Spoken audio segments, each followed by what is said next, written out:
On behalf of Ravindric Psychotherapy Research Institute Trust, I welcome you all to this August gathering.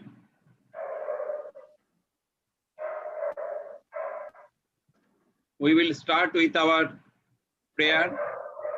Please close your hands. Please close your hands. Om Shahana Bhavatu Shahano Bhunaktu Shahubijam Karobhavahai Tejashina Bodhitamastu Ma Vidvishabhai. Om Shanti Shanti Shanti. On behalf of Ravindric Psychotherapy Research Institute Trust, I welcome you all to today's August gathering. This is the 35th webinar. So we have crossed many roads, many hearts, and still we are disseminating knowledge about different ideals, different philosophy of Rabindranath Tagore, and specifically we are following the applied Rabindra Sangeet.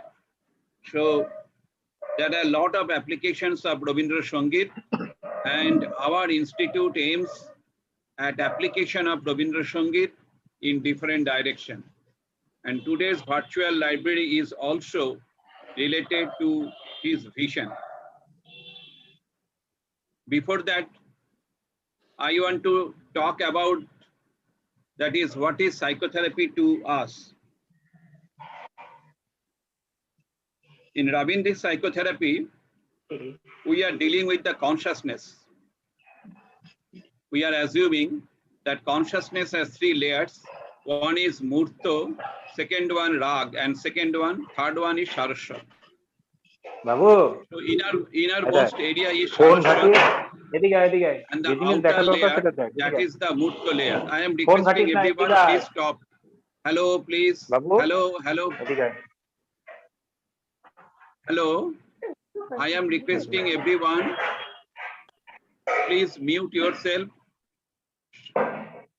Okay. Consciousness has three layers in Ravindric psychotherapy. Color of Murto layer is gray.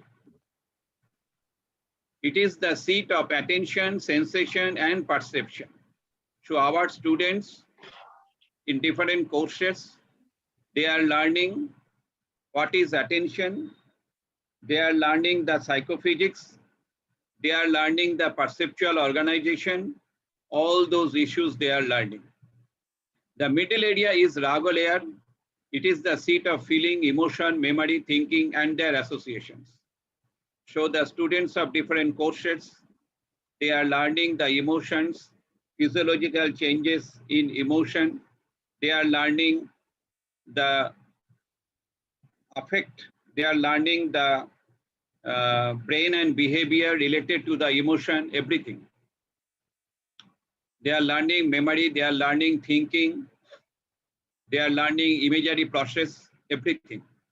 And the last one, or the innermost, is the white, the seat of harmony with surroundings, the aesthetic, and way to creativity and innovation. So what is the method we are following? We are following the method that is Tamosoma Jyotirgamaya. What does it mean? It means removal of errors from the score. Score means response pattern. So response from the client, we have to remove the fixed and randomized error. So our students, they are learning that is the fixed and randomized error in different contexts, like the music therapy, like drawing therapy, like story therapy. They are learning all of this. And this this emblem that is drawn by our Secretary and Treasurer, Bishudipta Majumdar. Initially, it was Ravindric Psychotherapy Research Institute. Finally, we have transformed it as the academic trust. It is a registered non-profit oriented trust. So our revenues are basically coming from the registration process. And we are managing our infrastructure through the registration process only.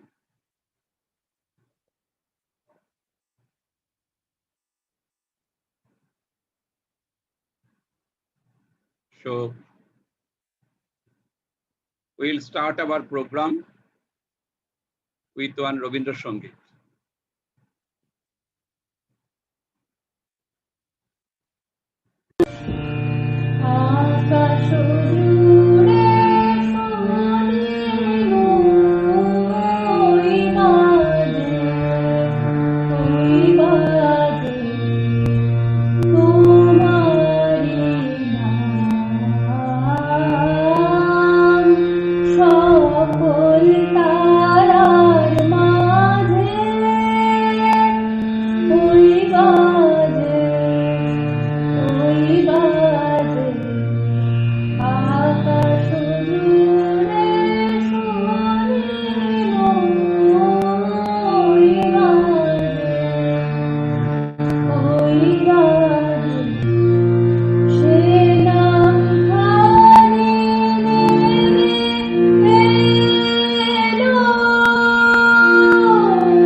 It is my pleasure to say that Ravindric Psychotherapy Research Institute Trust is engaged in different courses. Currently, we have 175 students of different courses, and all the courses are managed by the project linked academic assistant. So all the courses survival depends upon the presence of academic assistant. Therefore, we are giving special importance on training and educating the students in such a manner so that in near future, they will be the academic assistant. In this way, we are developing our institute. Our basic aim is to apply, is to open up, is to create new avenues through the postulates of Ravindric psychotherapy. And these postulates have been developed out of Rabindra Sangeet. Some of the courses are Rabindric story therapy, dance therapy, drawing therapy, educational dance for children, profile matching based career counseling, data science, environmental science, forensic psychology, school counseling in early childhood. Our students, they have presented the scientific paper and they have received award also.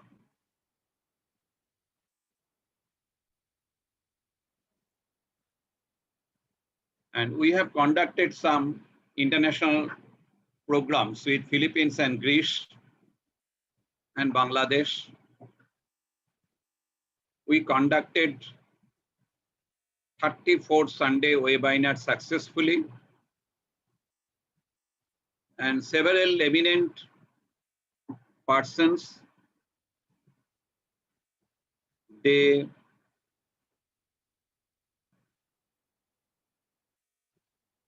contributed their valuable ideas, valuable suggestions as chairperson, and we are preserving their valuable ideas in the YouTube video. We are also grateful to all the speakers. They have contributed their research ideas. So in this way, we are developing our institute. And specifically, we are giving importance on the virtual library system. We are following the online teaching process. We are educating our academic assistants to evaluate the students, to teach the students by using the videos, by using the online teaching system.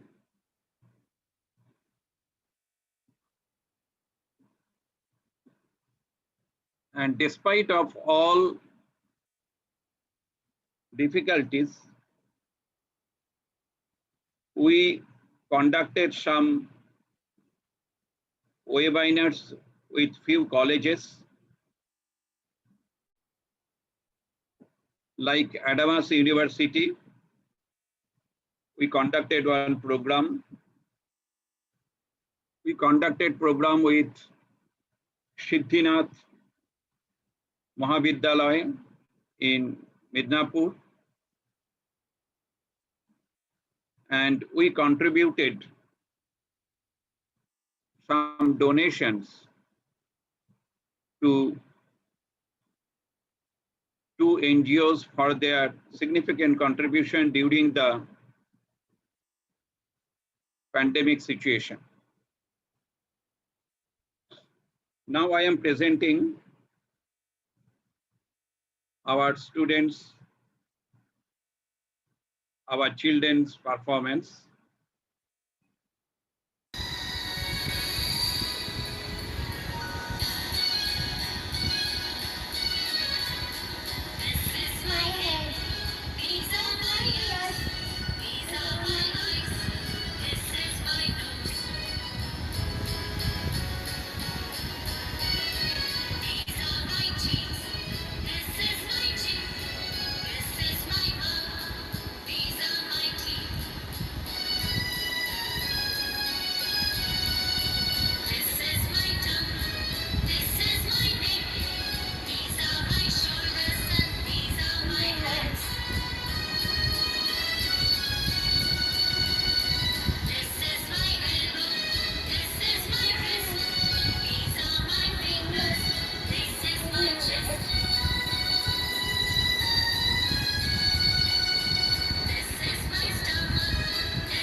এবার ডান হাত ঠিক আছে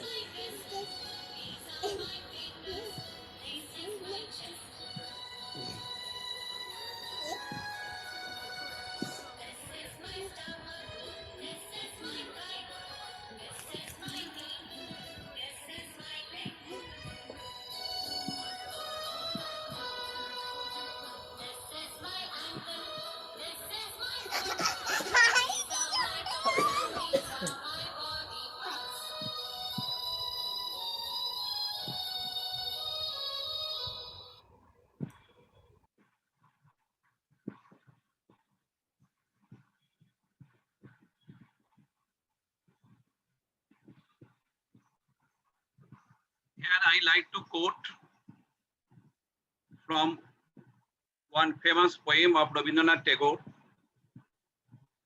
চিত্ত যেথা ভয় শূন্য উচ্চ যেথা শির, জ্ঞান যেথা মুক্ত যেথা গৃহের প্রাচীর, আপন প্রাঙ্গণ তলে দিবস সর্বরি, বসুধারে রাখে নাই খণ্ড ক্ষুদ্র করি, যেথা বাক্য হৃদয়ের উৎসমুখ হতে উচ্ছ্বসিয়া ওঠে, যেথা নির্বারিত স্রোতে দেশে দেশে দিশে দিশে কর্মধারা ধায়, অজস্র সহস্রবিধ চরিতার্থতায়, যেথা তুচ্ছ আচারের মরুবালু রাশি, বিচারের স্রোতক পথ ফেলে নাই গ্রাসী,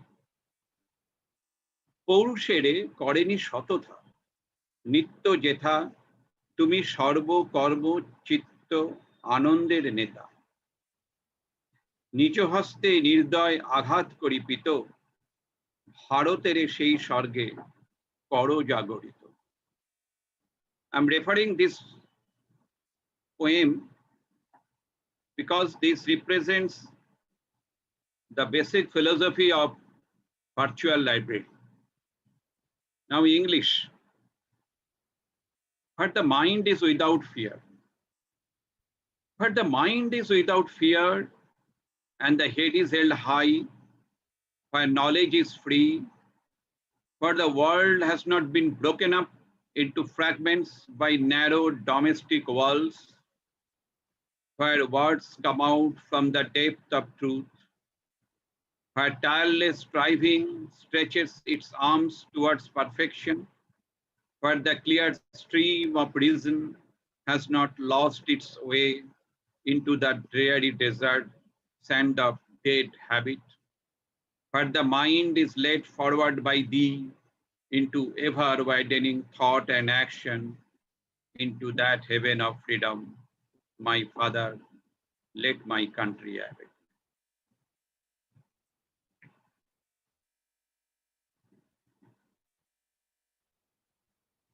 So when we talk about the virtual library, when we talk about the online teaching using the virtual library, we have to understand the different designing, different types of virtual library. We have to understand the difference between digital library, virtual library, hybrid library, etc. So today, I am very much thankful to Professor Chandra Satpathy. Professor Satpathy is Chief Librarian of Indian Statistical Institute.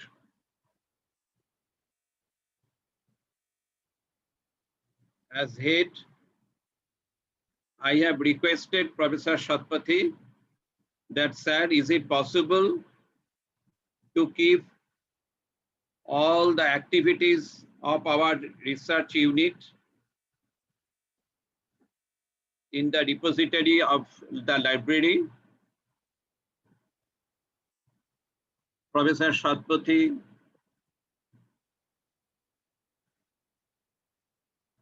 agreed, and he contributed one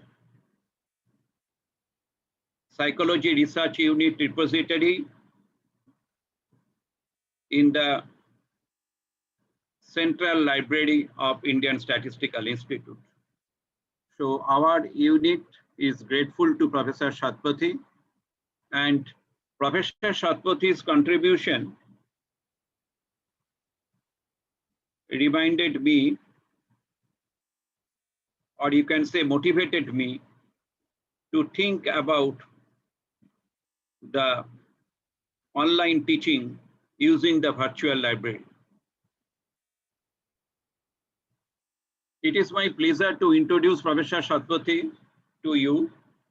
Dr. Kishore Chandra Satpathy is presently the Chief Librarian and Head Library, Documentation and Information Science Division of Indian Statistical Institute, Kolkata. He is also the in-charge Prashanto Chandra Mahalanabish Memorial Museum and Archives at the Institute. He came to the present position with more than 24 years of professional experiences, serving as the librarian in prestigious national institutions like the National Institute of Technology, Silchar, and Indian Institute of Management, Indore. Earlier, he has also served at Punjabi University, Patiala, Center for Environment Education, Ahmedabad, and at the Center for Management Training and Research, Chandigarh, in various capacities. Besides, he also served as the coordinator, media relations at IIM Indore, and the coordinator for Center for Educational Technology and Continuing Education Cell at NIT, Silchar. So he has wide experience in library science documentation. He has undergone several advanced training programs under SHARC and UNESCO fellowships. As a part of the Mortensen Association Associate Program, he attended the Professional Development Program for Library Leaders and Innovators at the University of Illinois, USA in 2014. He has completed projects sponsored by the Ministry of Human Resource Development, Government of India. He has implemented ERMSS, RFID, and DVR technology at NIT Silchar and IIM Indore. He has organized several national and international level training programs, workshops, conferences, and seminars. He is a member of several committees. He was the Indian ambassador of International Librarian Network, Australia, ambassador GAPS UK, associate editor DOAJ, and founder core committee member of NIT Consortia. He has published more than 50 research papers and has presented several papers at national and international conferences. He has edited 8 books and 5 proceedings. For his outstanding contribution to the field of library and information science profession, he was awarded Society for Information Science, or SIS, Young Information Scientist Award for 2006, Shatkal Young Librarian Award for 2008, and felicitated by Punjab University, Chandigarh in 2015. Thank you, sir, for your versatile experience. You have wide experience, sir. Now I am requesting you to say a few words about today's program, and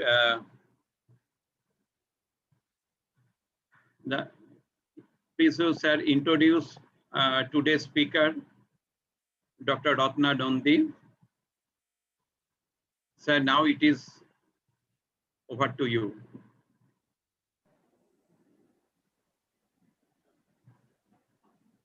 Thank you, Professor Devdulal Datta. Very good morning, friends. First, I take this opportunity to thank Professor Devdulal Rai, President Ravindrik Psychotherapy Research Institute Trust, Calcutta, for inviting me to chair the session and to introduce to the topic and to our guest speaker. In fact, it is a great honor to me, sir. I have been interacting with Professor Devdulal Datta for quite some time, and I know he's a very passionate teacher, a passionate researcher.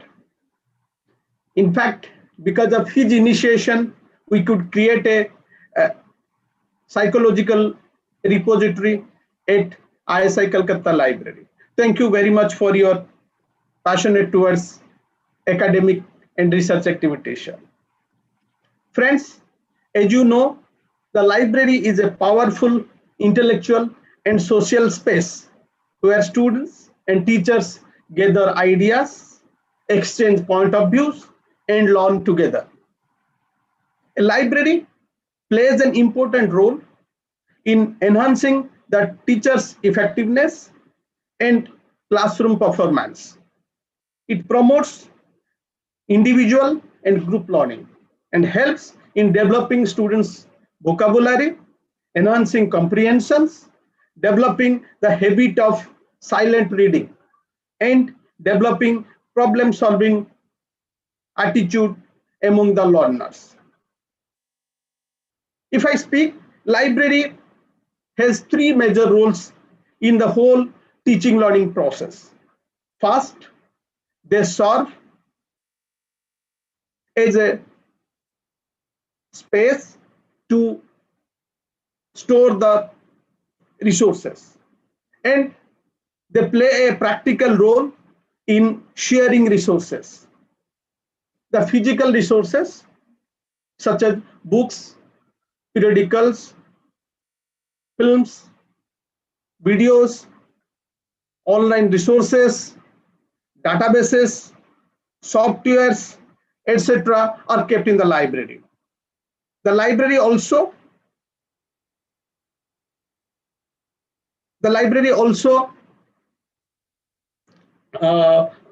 provides human resources in terms of librarians. The librarians are also called media specialists these days or information specialists to support instructional programs by responding the request of teachers or students, that we call it responsive service in the library terms, like virtual reference desk, or by initiating activities for the teachers or students proactively.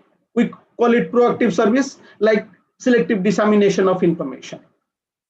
And in Western countries, right now, librarians are called embedded librarians, and it is called embedded librarianship. That means they play both the role of a resource facilitator, and sometimes they play a role of a teacher by providing information instructions, or what we call orientations programs in India. Here, we don't have subject librarians in India, but if you go to abroad or Western countries, you will find they have subject librarians. That means the librarians who have a basic qualification in a particular subject, that means he's a master of a particular subject and got a degree in library science, where he can serve the users in a specific format.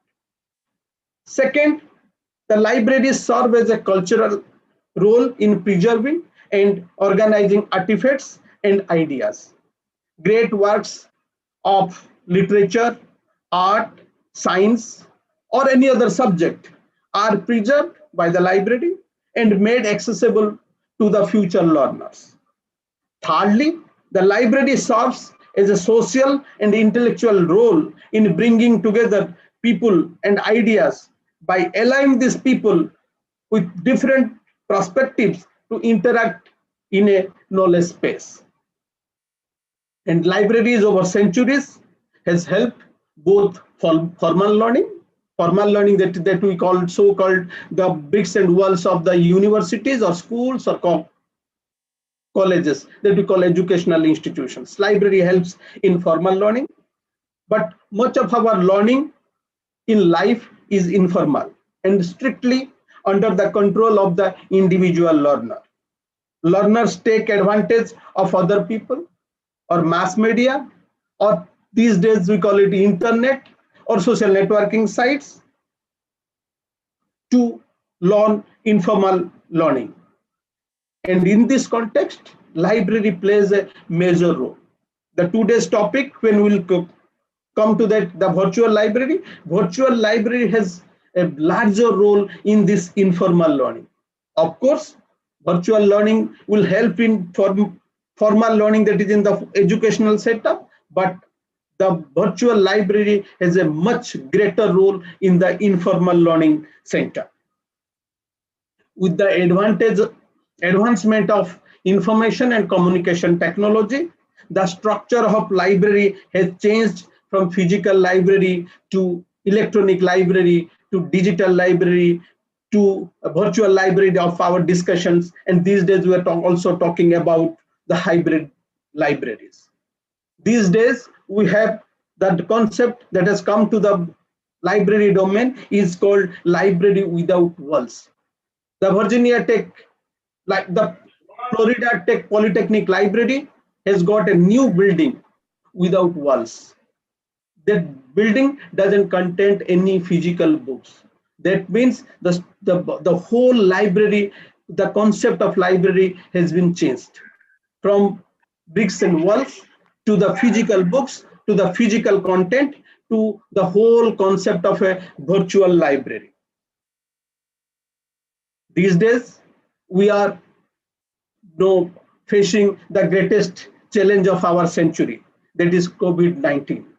Globally, the COVID-19 pandemic negatively affected the all sectors, including the educational systems, forcing all academic institutions of the world to be closed for the safety of the users. Scholarly communities, the intellectual people voiced that the after effect of this pandemic situation are far wider than before. However, this emergency situation has brought many opportunities and calls for a digital shift. Now, every school, every colleges, you will find they have shifted from formal learning system to informal learning systems or online learning systems, you may call it. Now people have learned the new technologies, how to use this kind of platforms to reach out the users or to reach out the students. The pandemic has brought sudden change in the delivery of education throughout the country, and many schools, colleges, and universities conduct online classes. This pandemic is not only bringing changes in the delivery of education, but also a rapid policy amendments and interventions in this regard. The libraries are the first to adopt these novel changes. The physical libraries, over a short span of time, have become digital libraries or virtual libraries. They played a major role in disseminating resources, sharing resources through off-campus access mechanisms, by providing links to open or free courseware like edX, Coursera, or SWAYAM platforms, or like resources available at NPTEL, or resources available at National Digital Library. The libraries also provide links to the open resources like Directory of Open Access Journals or Directory of Open Access Books, similar kind of online resources. So the library the role of library has changed dramatically.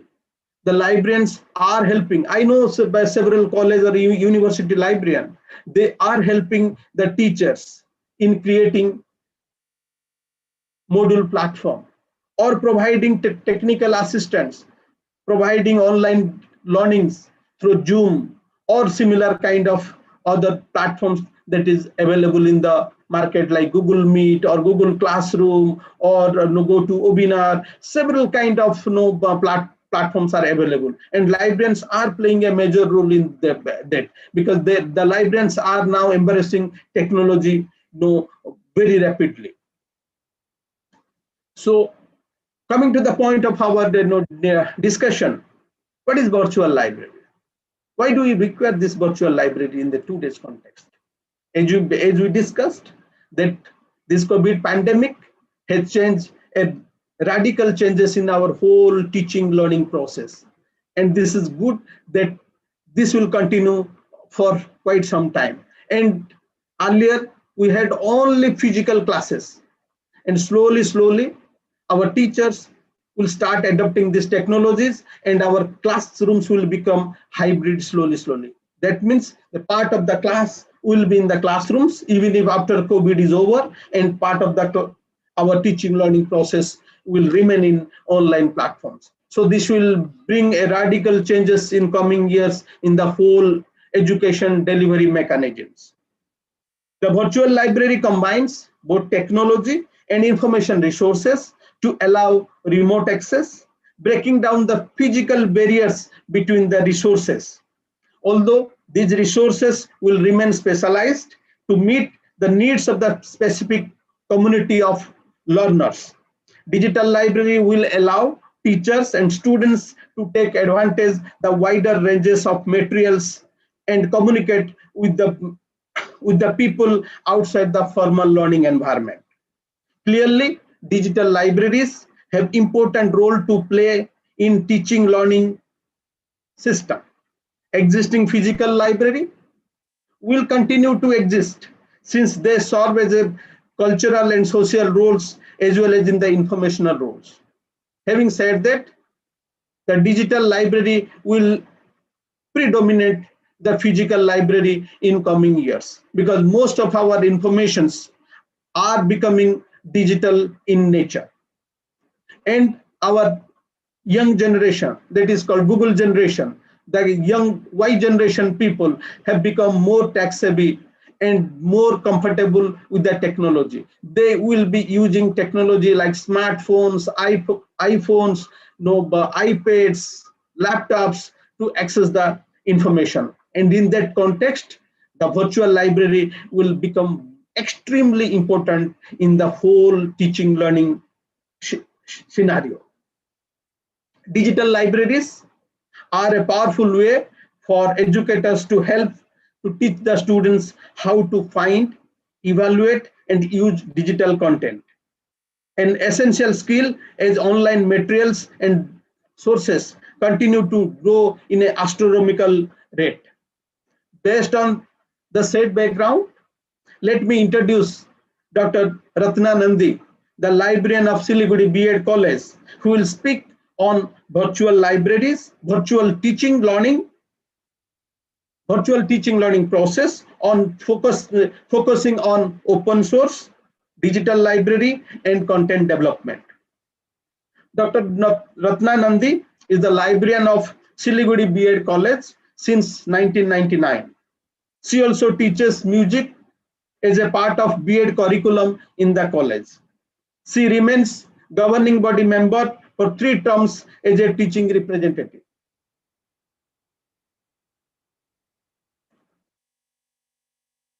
She has more than 22 years of working experience. Apart from the library activities, she helps in academic administration also. She is a convener of the cultural committee of the college.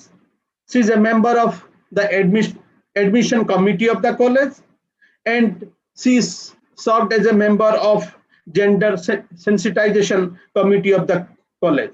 Apart from that, she is a member of Purchase Committee, is a member of IQAC, NTC. She remained as a part-time teacher in the Department of Library Information Science from 1999 to 2005. She also has a teaching experience as a guest faculty at NSOU and IGNOU. She has the experience of working in American Central Library as a trainee. She is the gold medalist both of NBU and BU in BLIS and MLIS respectively. She has done her research work in the field of library consortia. She delivered several times invited lectures in seminars and refresher courses of LIS Department of North Bengal University. She has published several papers and delivered lectures in national and international conferences and national and international journals and books. She has coordinated several seminars, webinars, and so on. Now, I hand over the platform to Dr. Nandi to deliver our lecture. Thank you, Dr. Nandi. Welcome. Thank you, Dr. Satpathy. Honorable Dr. Chairperson Sir, Dr. Chandra Satpathy Sir, and Dr. Devdulal Sir, I would like to convey my thanks to you for giving me the opportunities to share my ideas with you, as I'm not so expert in everything. I would like to share my ideas with you and discuss about this. Now I want to share my screen. Actually, Sir said that you will learn from me. Actually, I'll try my best to share my understanding with you, and the time will speak what I could.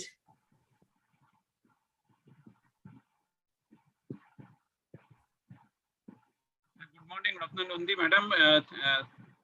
So now you can share, no problem. You can share. Okay. Several librarians are present here, so they will be very much.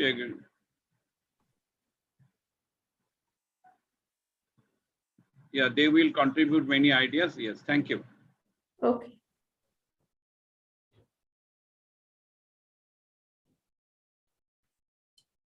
Today, the topic of discussion is virtual teaching learning process, focusing on digital library, open source, and content development. Library is the heart of any academic institution.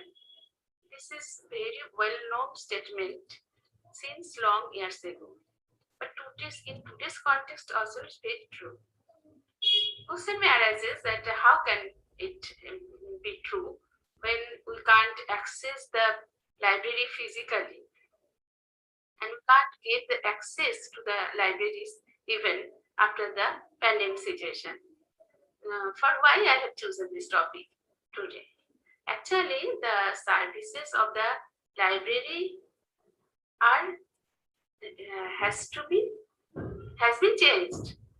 The libraries and the librarians have to enhance their services and have to change their characteristics of giving the services in a variety of ways and in more effective way. How the students and the teachers and the users of library now demanding all documents at their place at any time, easily, quickly. So we are getting requests from them very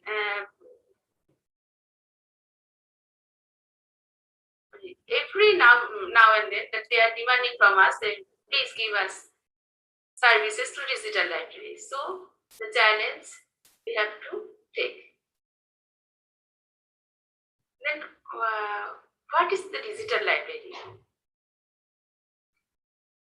First, I have collected some well-known definition of digital library. Digital Library Federation offered the following definition in 1998. Digital libraries are organizations that provide the resources, including the specialized staff, to select, structure, offer, intellectual access to, interpret, distribute, preserve the integrity of, and ensure the persistence over time of collections of digital works, so that they are readily and economically available for use by a defined community or set of communities. Sun Microsystem defines a digital library as the electronic extension of functions users typically perform and the resources they access in a traditional library. Kristen Bergman defined in her presentation at the LIDA conference, Libraries in the Digital Age, in 2005, digital libraries as follows: systems that support searching, use, creation of content. Institutions with people, digital collections and services. Repositories of digital data and documents as a component of cyber infrastructure, e-research, e-science, e-social science, e-learning. So we can find that this concept is not new at all. It has been started from the beginning of 21st century. Now teachers are also struggling to provide their teaching or to teach the students in more effective way and to using their learning content. So for them also digital library can be proved very fruitful. Now what is actually digital library? Confusion arises from the fact that there are many things on the internet that people are calling digital libraries, which from a librarian's point of view are not.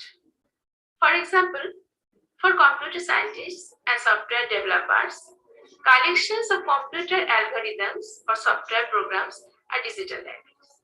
For database vendors or commercial document suppliers, their databases and electronic document delivery services are digital libraries.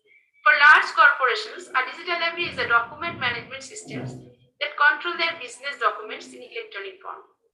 For a publisher, it may be an online version of a catalog. And for at least one very large software company, a digital library is a collection of whatever it can buy the rights to and then charge people for using. And now we'll examine different viewpoints. From an informal retrieval point of view, it is a large database. For people who work on hypertext technology, it is one particular application of hypertext methods. For those working in wide area information delivery, it is an application of the web. And for library science, it's another step in the continuing automation of libraries that began over years ago. In fact, a digital library is all of this. These different research approaches will all add to the development of digital libraries. In simple words, we may say the digital libraries are libraries with the same purposes, functions, and goals as traditional libraries. Those are collection development and management, subject analysis, index creation, provision of access, reference work, and preservation, but everything is in digital format and with remote access. That's important. Digital libraries will not be a single completely digital system that provides instant access to all information for all sectors of society from anywhere in the world. This is simply unrealistic. Rather, digital libraries are more specific to a specific field or specific community or specific institution.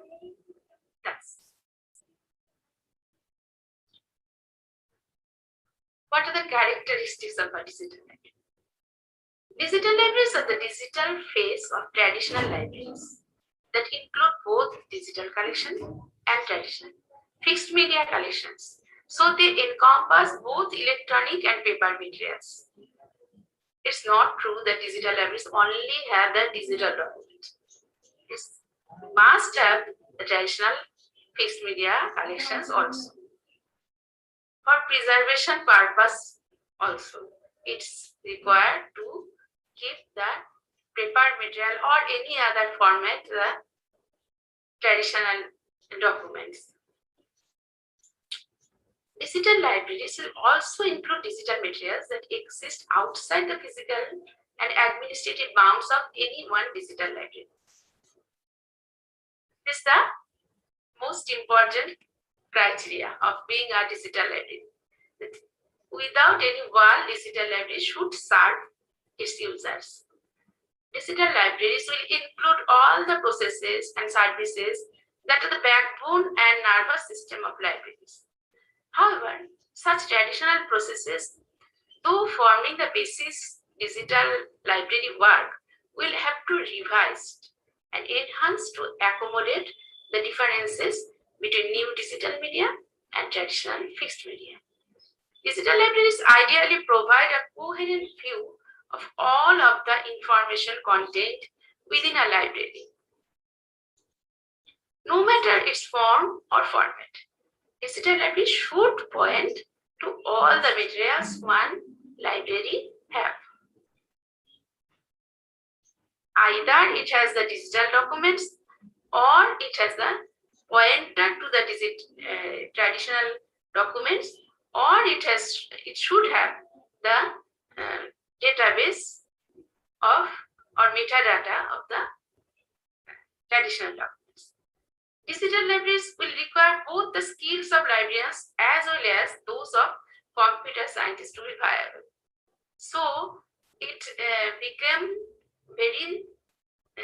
a challenging work to those who are giving the services in the library field since long years ago. Now, what are the technical requirements to establish a digital library? At first, the latest series CPU, Xenon or i5, i7 processor. RAM should be 16 GB or depending on file size. If we want to keep more and big file size, then we have to enhance our RAM.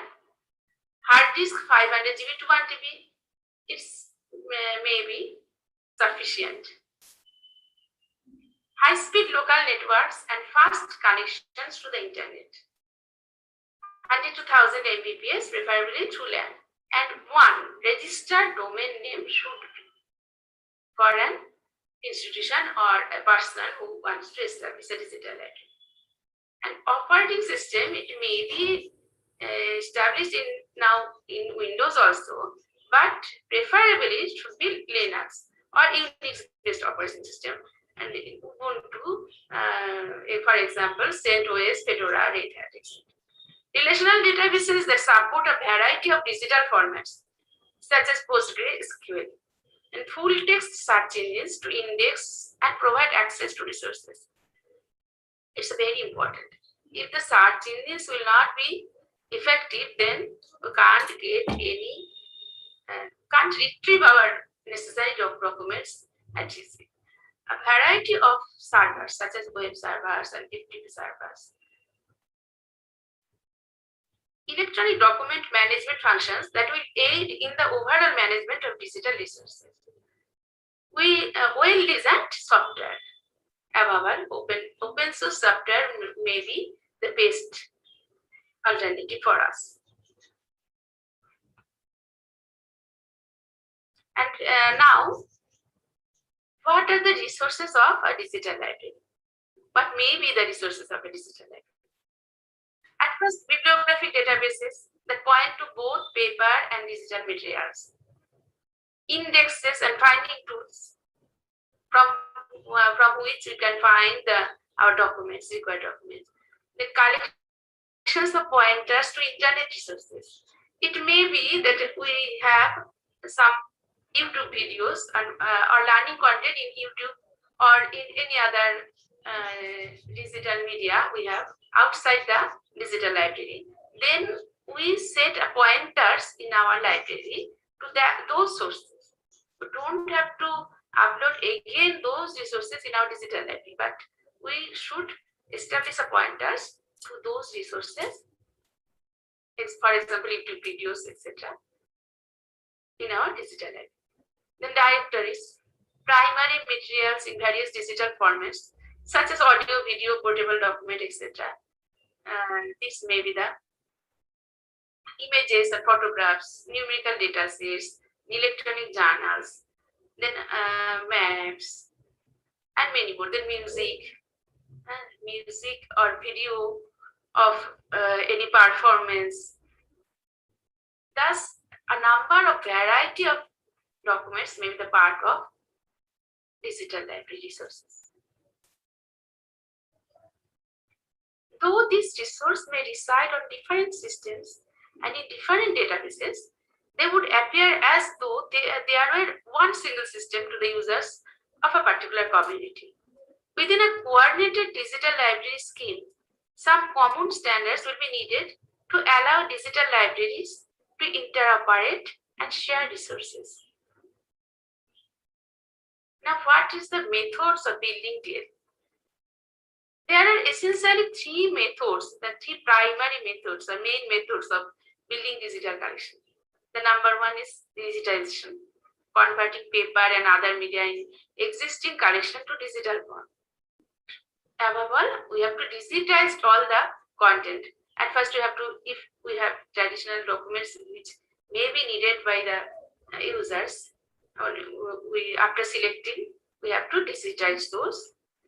And we may digitize the class lectures in audio form or in video form, and that may be the part of our digital library later.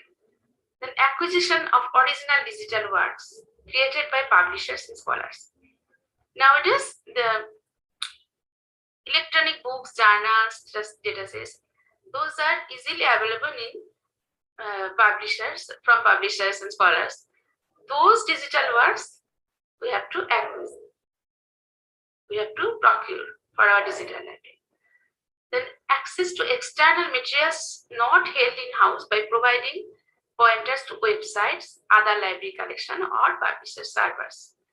Those we don't have, those are actually not our part, internal part, but they research in other websites or other library collections or other open sources, digital libraries or publisher servers.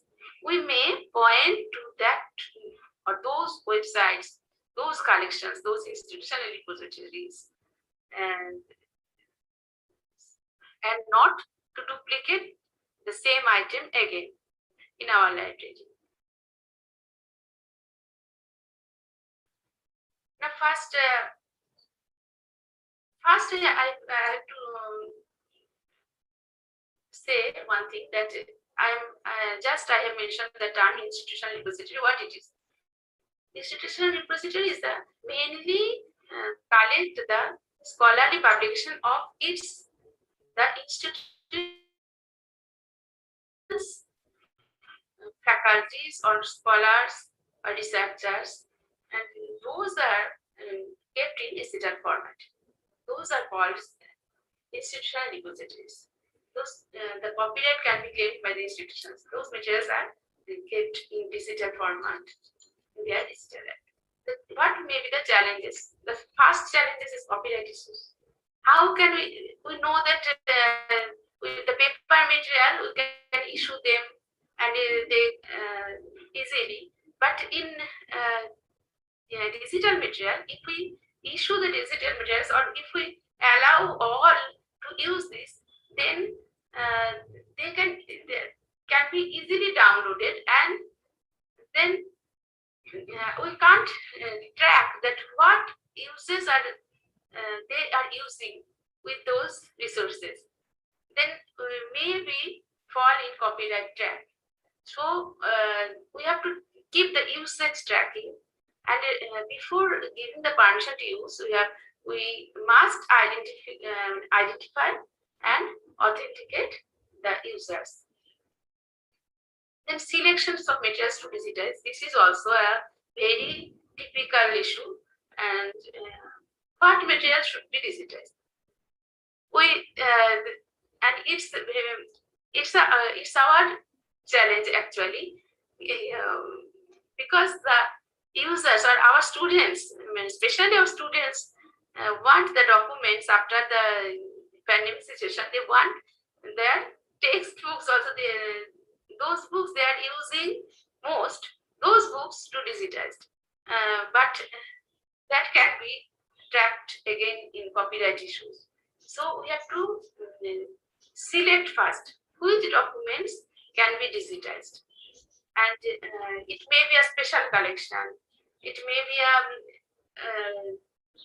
old rare documents, a manuscript, but it may be any videos of any lectures, but it may not be any copyrighted material. We have to keep eyes on that. Then if we have any very rare documents that have copyright that we can't digitize, then we can take a photo of that, or keep the database or pointer to that document, and keep the photos or contents of that document in our library.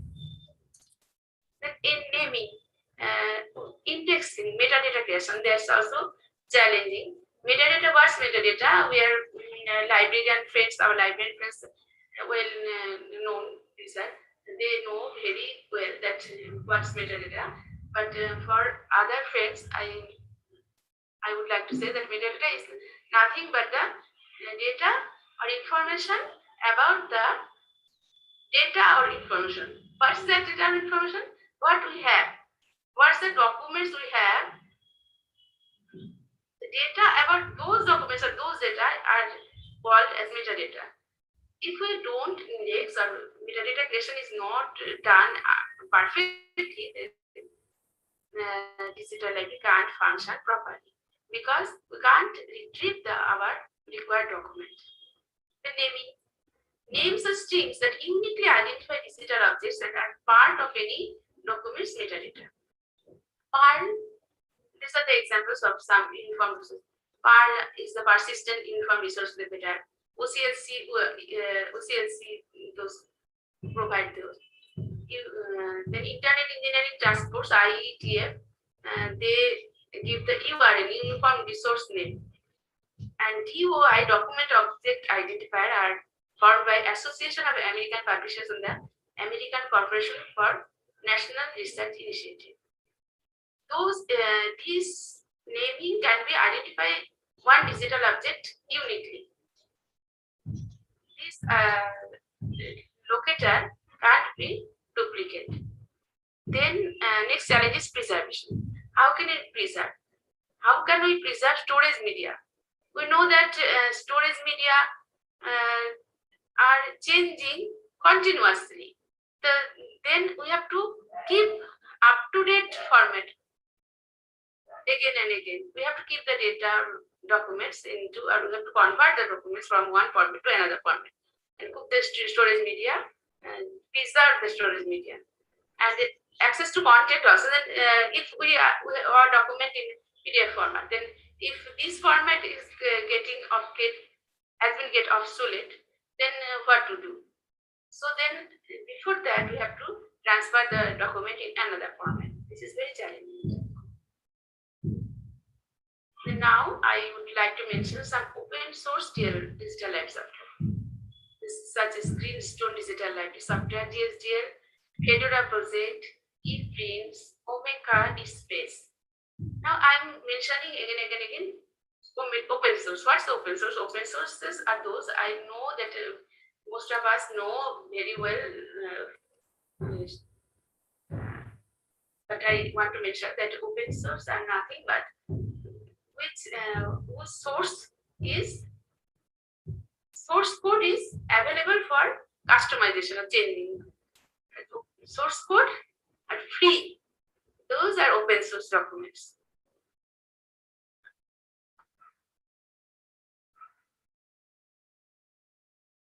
Now, before adopting any software for starting digital library, we have to check cost. First of all, cost. Is it less cost? It requires less cost, or then installation process is easy or not? Then robust, is it durable or not? Open and close both or not? Then is it flexible in use, user friendly, and multi-user enabled? Is it? Then is it supports do it support the multimedia digital object? Then is it platform independent and interoperable? All these we have to check first.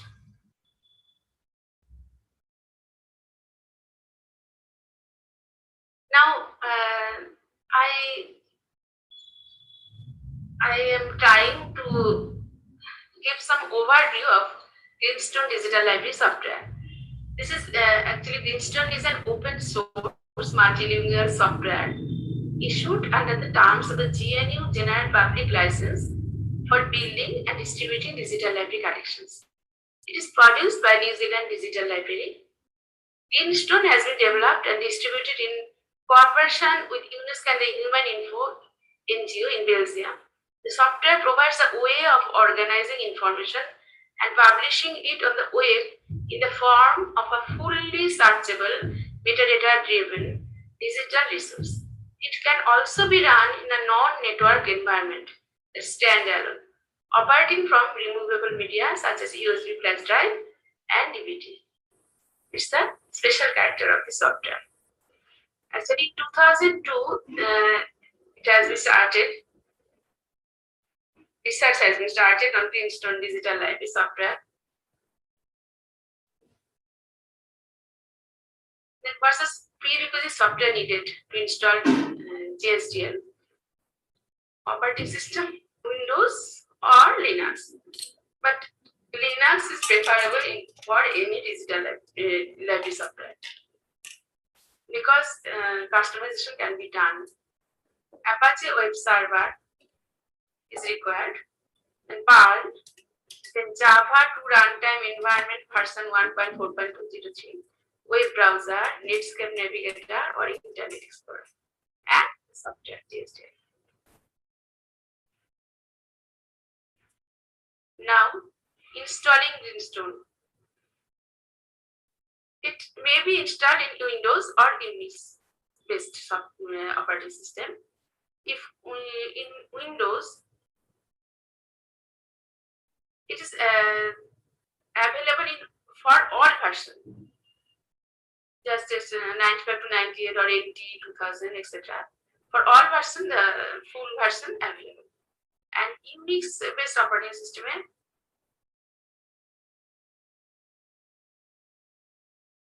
Linux or Sun Solar or Macintosh OS, full version are available for those. Then I have mentioned earlier also, Perl 5 is required for collection building. Web server, that is Apache server, is required for first tier. GCC for Unix compilation, Visual C++ for Windows compilation, GDBM GNU Database Manager included for Windows, that is pre-installed in Windows, mgcrypt included. Then some features. Access. GSDL software can be accessible via any web browser. Server runs on Windows and Unix. Collection can be published on CD-ROM. Full text and fielded search can be done. Flexible browsing facilities are there. Metadata based, and that those metadata are formed on the basis of doubling core metadata. Collection specific, hierarchical phrase browsing supported, creates all access structured automatically. Extensible plugins, that new document metadata formats, classifiers, new metadata browsers. For searching, these are required. Multilingual, documents and interfaces. Chinese, Arabic, Maori, Russian, etc. plus European languages interfaces can be done. Multimedia, video, audio collections exist. Distributed Corba protocol allows remote access. Z39.50 server client for backwards compatibility. And Greenstone software, in Greenstone software, collections maybe library, then collection, and then multi-gigabyte collections. There are 3 layers. At first, library is a set of separate collections, and collections are the set of separate documents. Document hierarchical document model is followed here. Multimedia, that means picture, voice, music, video collections, all can be added. Multi-language documents, that is Unicode throughout. In any language, we can search or you can make the interface. Multi-language interfaces. Web browser or CD-ROM. You can access it through web browser or in CD-ROM offline. Searching full text and fielded, ranked or Boolean. Browsing hierarchical indexes created from metadata. Metadata, Dublin code plus collection specific extension. Importing, that I have mentioned earlier, plugins and classifiers for index. I have touched a few discussion about Dublin code metadata. It's very technical matter. I just touched it for overview. And its metadata in Dublin code metadata is what's the Dublin code? It's the protocol or format in which metadata can be written. In Dublin code metadata, the title, the tag of the title metadata is title, and it's a definition, there a name given to the resource. What's the resource? The name of the resource is called title, and that's the tag of that is title. And creator is for creator. That means an entity primarily responsible for making the content of the resource. That's author or publisher or co-author or translator. Who is responsible for the content of the resource is known as creator, and tag is also creator. The subjects and keywords, for subjects and keywords, the tag is subject, the topic of the content of the resource. And an account of the content of the resource, that's description of the resource, is known as description. Then publisher, we all know about that. Then contributor, an entity responsible for making contributions to the content of the resource. Then date, a date associated with an event in the life cycle of the resource. Then resource type, the nature or genre of the content of the resource. What is the type of the resource? Is it in which form? Then format, the physical or digital manifestation of the resource. That's it, in which format the data is. First one is a type, that is video, audio, etc. And then textual, and then it is the type of the format of the document resource. And the resource identifier, an unambiguous reference to the resource within a given context. This is the object identifier or OID. The source, a reference to a resource from which the present resource is derived. If it is there, then we have to mention. The language, a language of the intellectual content of the resource. Relation, a reference to a related resource. And coverage, the extent of scope of the content of the resource. And rights management, who have the rights, information about rights held in and over the resource. That is the tag rights. Then it's an example or screen of searching and browsing that I have been mentioned. That searching can be done by any term and through index, and metadata based browsing are when we can browse through any subjects, through all the subjects, and through titles A to Z, through organization or publishers, etc. These are some greenstone collections on CD-ROM. UN and NGOs, example UNESCO, Global Health Project, United Nations, University, World Health Organizations, and Medical and Health Library, Food and Nutrition Library, those are can be found in CD-ROM format. Now, I'm trying to discuss about Dspace in brief. Dspace is the joint project released in 2002, first by MIT Libraries and Hewlett-Packard Labs. Since 2009, Dspace, a non-profit organization, gives support for Dspace. Programming language is Java, web service is Apache Tomcat, DBMS is PostgreSQL, and Apache Maven and Apache Ant are also used in Dspace. What are the plus points of Dspace? It is an open source software. The first plus point. Then anyone can customize the software according to his need. And that's I have told that can be further customized according to our requirements. Capabilities can be extended. Can be searched and retrieved on the web. Create, search, retrieve, and preserve digital object and metadata using a submission workflow module. I'll later discuss it. What is submission workflow module? Easy to use and maintain. Facilities of batch submission also there. Good community support. Then if we need any support, then there are good community support are there. We can get help from them. Then embargo. What's embargo? Embargo is the restriction to access. There needed sometimes it is needed to restrict the access to documents. That can be done through embargo. Then easy backup and restore. It can be taken back, can be backup and restore easily, very easily. More features: usage statistics generation can be done easily. RSS or really simple syndication, the feed can also be created. Then through this feed, we can get the news of update of the Dspace library. And another feature is single sign-on user email. That through one email, user can use.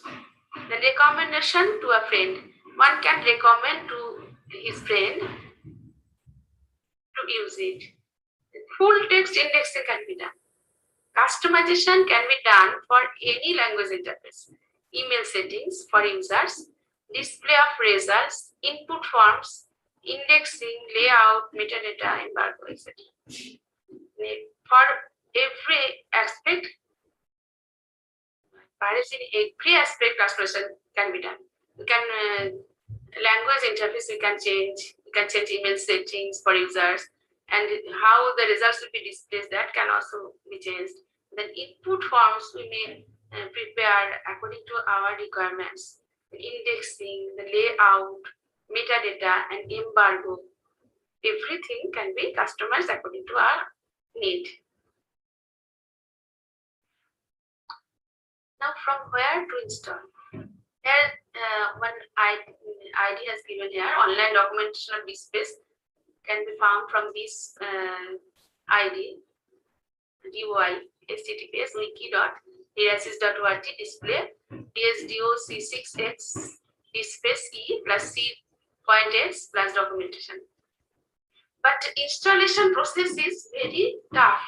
From this side, there's it requires many steps to install the prerequisite softwares and scripts, and but there is one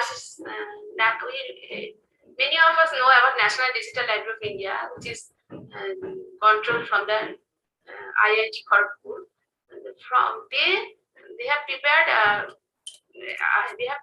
device that is HTTP Sentinel project .iitkgp.ac.in, the sites are themes in DLI, PDF, IDR.iso, from where the installation can be done relatively easier. Actually, they prepare for everybody the script, file, etc. All prerequisite softwares and installed scripts are included in the IDR folder. So we have to just open ISO file and make an IDR folder in home folder. That means in our computer where the digital library will be located, and then extract the file idr.tar.gz to the home folder.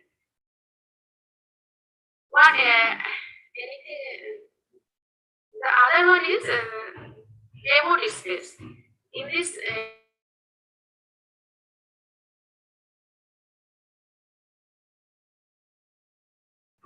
we can try or we can learn how Dspace can work. How Dspace we can work in Dspace. We can work with Dspace. We can learn very easily from this site. Then prerequisite software what are needed to install Dspace. So that Unix like OS, Linux, Microsoft Windows can be possible, but Linux is preferable or Unix is preferable. Then Java, JDK 7 or 8, Open JDK preferable or Oracle JDK. Then IDS, UI is given there, ID address, HTTPs of Open JDK.java.net. Apache Maven 3.0.5 or above, Java build 2. Apache Ant 1.8 or later. Relational database PostgreSQL 9.4 with a PG crypto extension enabled or Oracle. Servlet engine Apache Tomcat 7 or later, JT, Resin or equivalent. Then Dspace source folder, it's also needed. Dspace software and Dspace source folder, those are separate. Dspace source folder also have to install first. Now, it's a user interfaces of Dspace. There are two kinds of user interface in Dspace. One is XML UI and JSP UI. XML user interface and JSP user interface. Then to work in XML user interface is a little bit difficult. So JSP user interface is more used by everybody. JSP but XML user interface can be customized more easily. I have taken this from the Dspace demo repository. It is a picture of XML user interface. Then it's the JSP user interface.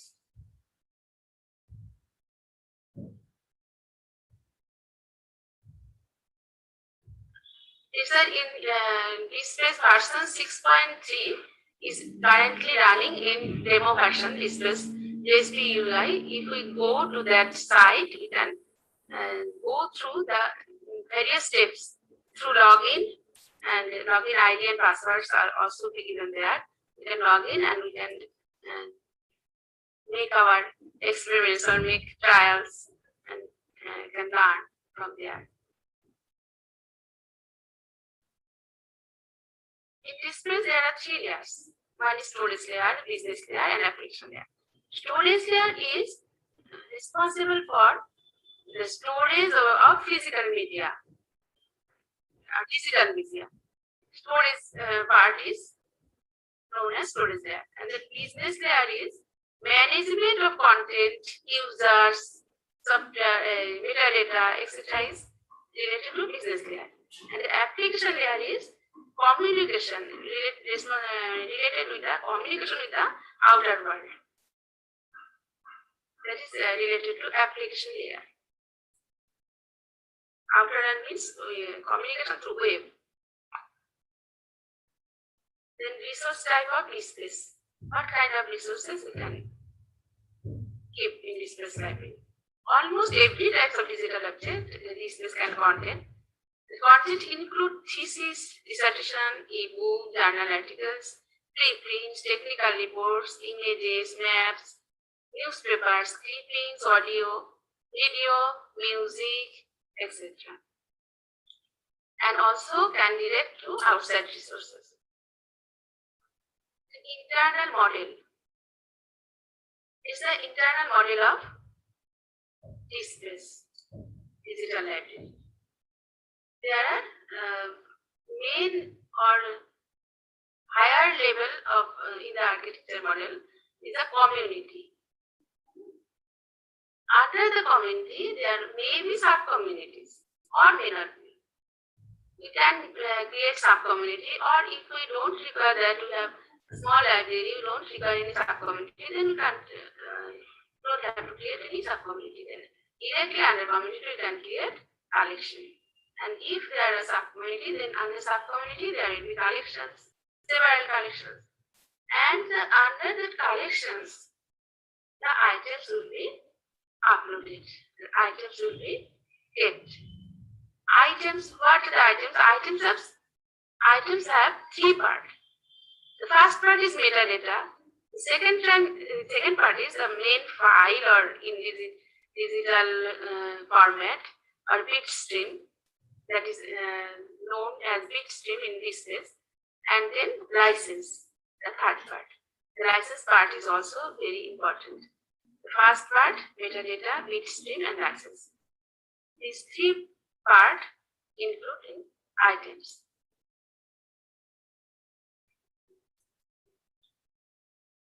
There is, I created some example of creating repository. First community, let us take here central library. Central library is the main community. Then under that central library, the sub-community are Department of Physics and Department of Chemistry. Under the Department of Physics, the collections are PDF or textual material or documents, and then e-journals, then videos, then audio clips, video clips, etc. Or those maybe, others also maybe. And there I've shown one another experiment videos in Department of Chemistry, etc. Then under the PDF, item, what will be the item? PDF is a PDF of books or book. Then metadata will be, we have to first write the metadata, and then the books are in PDF format, we have to upload, and then we have create the license document. That will be item. License. What's the license is very important part. That is when we give during the submission of item, we make the license. Dspace then hold the right to acquire, manage, preserve, and distribute items. But copyright belongs to the owner, not Dspace. During submission of item, licensing procedure has been done.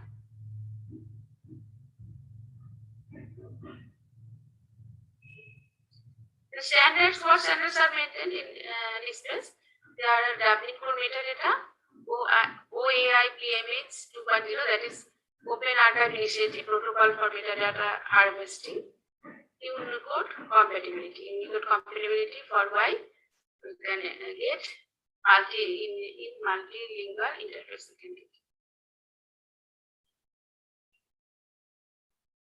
Then user and authorization. There, the users, e-people, users are called Dspace e-people. Who uses Dspace is called e-people. They may be administrator or maybe users or maybe data teacher, anything else. Then group. Group includes a few e-people. And next, authorization. Then when administration have to create, we have to create the email of the e-people, we have to create. Then with some e-people, we have to create some group, and then authorization. What is authorization? We have to give authorization to the groups. What group will do which one? Which group will do which one? Some group will read, some group will write, or some group may have the admin authority also. Those who we have authorized the groups, they can admin them, or they can read, write the documents or items.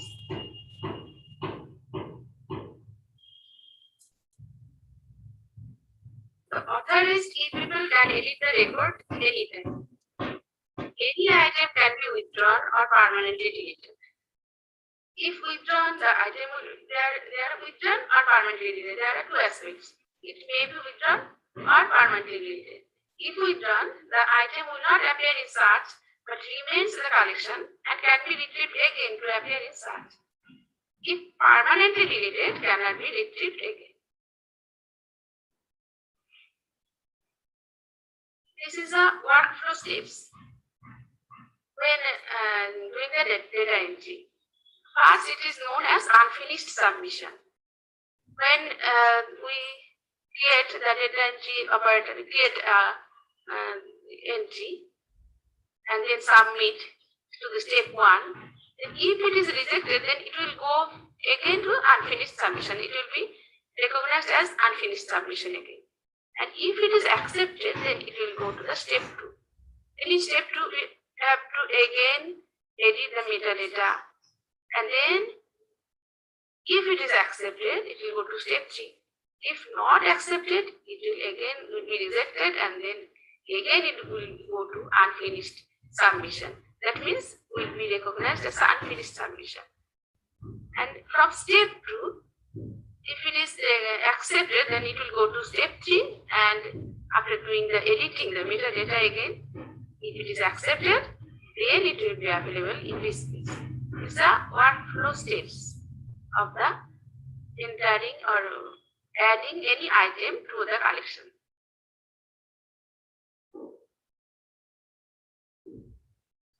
Then customization. You can customize the title, the description comes on the top and sidebar. The logo can be customized, header and footer can be customized, email settings can be customized, input form can be customized, can be set in any language interface. License and metadata can also be changed according to need. Here is I have done few things to show you through the demo Dspace. This is the home page of demo Dspace. This is a community. I have created main community Siliguri Bed College. Then I have changed the description. I have added the description, welcome to the virtual library of Siliguri Bed College. You can see that at the below part, there sub-communities are shown. Sub-communities within this community are Department of Science and Department of Social Science. Here are the Department of Science sub-community. You can see that admin tools are at the right hand side, and there are also edit, create collection. You can create collection from this tab. If you click on this tab, create collection, then and after that fill up the all requisite, then another collection can be formed under this Department of Science. We can also edit this sub-community. Then under the Dspace, the main community, Siliguri Bed College, Department of Social Science is another sub-community, and under this sub-community I have created video lectures as a collection. This collection has created from that part of the Department of Social Science, and then I have included here one logo. You can see that though this logo is not related with the collection, just for showing, I have added a logo picture here. You can add any logo to this, and you can also add any description in the lower part.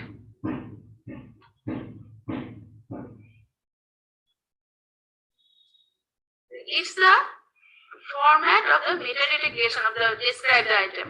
When we submit, we will enter the item metadata while submitting the item.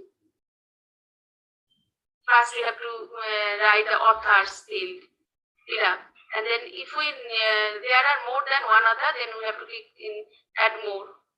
Then one tab will be created, and then title, then other tools,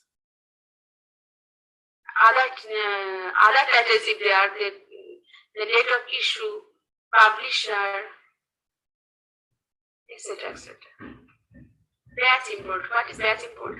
You can submit the item one by one, or we can submit the item in batch. That's called batch import.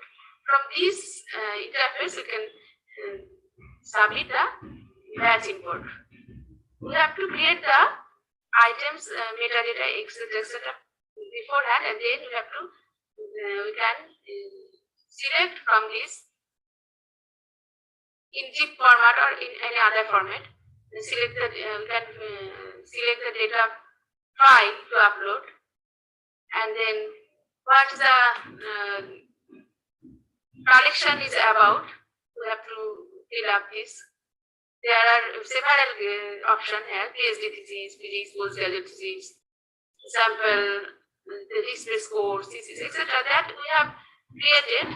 You have to fill up here. Then edit item. How can we edit the item? If we already submitted one item and that is accepted also, then how can it can be edited? We have to first we have to search the item from the browser. Then we have to note the identification number, unique identification number of the item. Then we have to come to this tab, edit item, and we have to put the identifier in the necessary box, and then if we click on this, we can edit them. Actually, it is should be shown in practical way. Then administer e-people. How can we create the e-people? Adding e-people. From this administrator, we can add e-people. Available for creating or for doing all this, we have to log in first as admin. Then from the administrator tabs, we can go to e-people. There are several tabs under administrator: content, access, e-people, etc. So then we have to go e-people, and then we have to add the email of the people and edit or add. We have to add new people, then add e-person. You have to click or select. You can select from the below tab. Then edit group. I have created a group. I have created two people, P. Chatterjee and Aghosh. Then I created a new group. From create new group and then edit, select e-people from the, we have to select e-people from the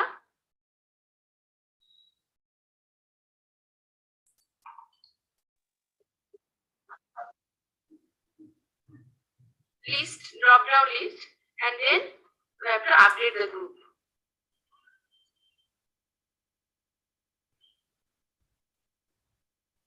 Then authorization process.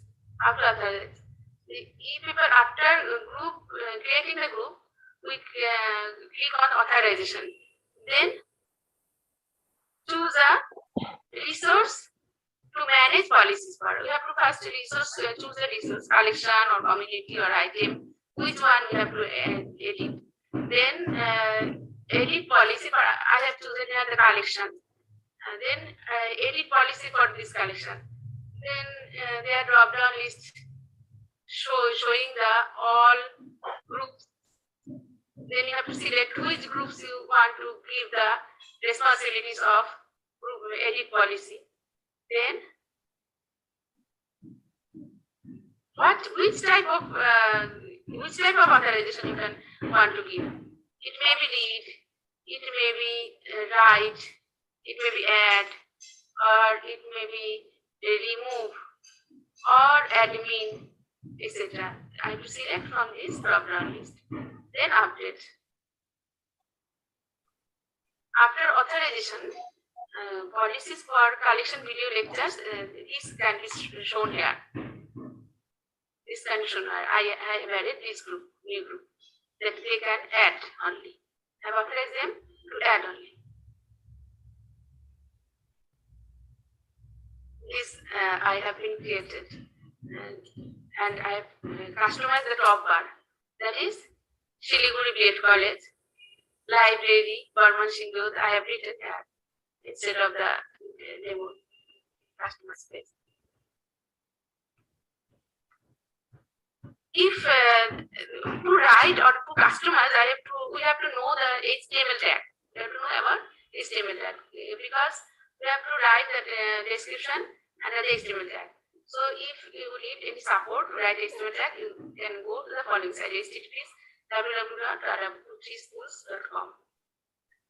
Then I have also customized the sidebar. Sidebars also can be customized from the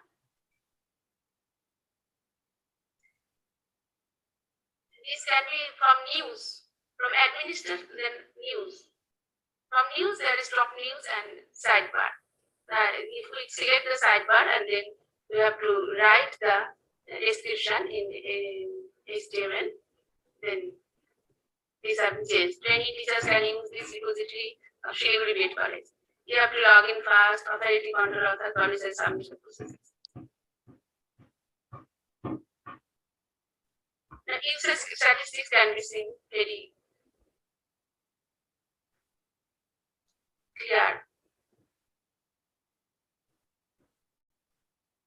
Now I want to show some libraries. This first National Digital Library of India. They made it using Dspace. This is governed from the IIT Kharagpur. This is their search interface. CBSE examination preparation content. Then this is another collection video lecture on Agra Corona. This is one item. And then NDLI, National Mission on Education through ICT, Department of Education, Government of India has taken this project. NDLI is an all-digital library that stores information, metadata about different types of digital contents, including books, articles, videos, audios, theses, and other educational materials relevant for users from varying educational levels and capabilities. It provides a single window search facility so that learners can retrieve the right resources with the least effort in minimum time. It is available on all popular forms of access devices, including mobile apps also on Android and iOS platforms. Very useful for everybody. Educational materials available for all subject areas like technology, social science, literature, law, medical, etc. Content of all languages available. User interface available in widely used Indian languages. Educational materials available from primary to postgraduate levels, from class 1 to materials are available. NDLI provides user group specific services such as examination preparatory for school and college students and job aspirants. Services for researchers and general learners are also provided. Also provides services for differently abled learners. It is designed to enable people to learn and prepare from best practices from all over the world and to facilitate researchers to perform interlinked exploration from multiple sources. NDLI will provide a single window search facility to act as a one-stop shop for all digital educational resources. Information can be personalized based on the education level, choice of language, difficulty level, media of content, and such other factors, while other digital libraries. It is developed, operated, and maintained from Indian Institute of, I have already said, the NDLI system is accessible to all users for general browsing and viewing full text content. You can download full text content except some. However, one needs to register with a user ID and password and log in using those credentials for accessing the full text contents of any item under national license. These are very useful for teachers and learners. Both can use this for their learning purpose or teaching purpose. Only by creating one ID. Now I want to open educational resource define teaching, learning, and research resources that reside in the public domain or have been released under an intellectual property license that permits their free use and repurposing by others. Open educational resources include full courses, course materials, modules, textbooks, streaming videos, tests, software, and any other tools, materials, or techniques used to support access to knowledge. Nearly every week, if not every day, there are more and more open source and open educational resources available and accessible to us. If we can use these resources, it helps us a lot. First, there is the e-learn course. This is also developed using the Dspace, and few customizations have been done in it. You can see that the same look as demos. E-learn course is the digital repository of IGNU. Then e-Pathshala is the government National Council of Educational Research and Training, NCERT, called this e-Pathshala digital library. What's the features of e-Pathshala? The portal and mobile apps are storehouse of audios, videos, e-books, flipbooks, etc. Resources can be accessed through laptop, desktop, tablets, and smartphones. Resources are available in multiple languages. The app is very small in size, less than 7 MB, and requires less memory. And total e-text tools found there 504 and e-resources 386. This is SWAYAM Prabha. This is government project. There are live classes as well as archive videos can be found there. And there are different channels for different level of education. There are level of higher education and school education also. Archive video, if we search the archive video, you can get huge resources there. You can use.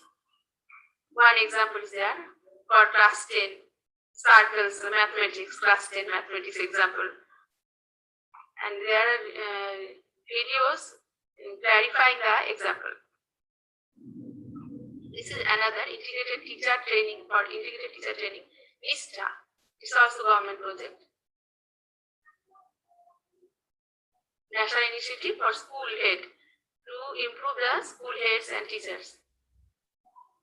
Then SWAM, most of us know, we know the SWAM. It is for the courses, short duration courses you can do from SWAM, and teachers can also structure courses in this from this platform. Then HTTP is nroer.gov.in, e-library. Different videos, documents, interactive videos, audios, images, several documents are there. The University of Pittsburgh. There's open educational resources, big list of resources are there. They pointed out to the open educational resources. Use list. Open education from Virginia Tech University Library. The Eastern State University. Video clip library for faculty and trainers. Everything is open. Alt Open Access Repository. This is Association for Learning Technology created the repository.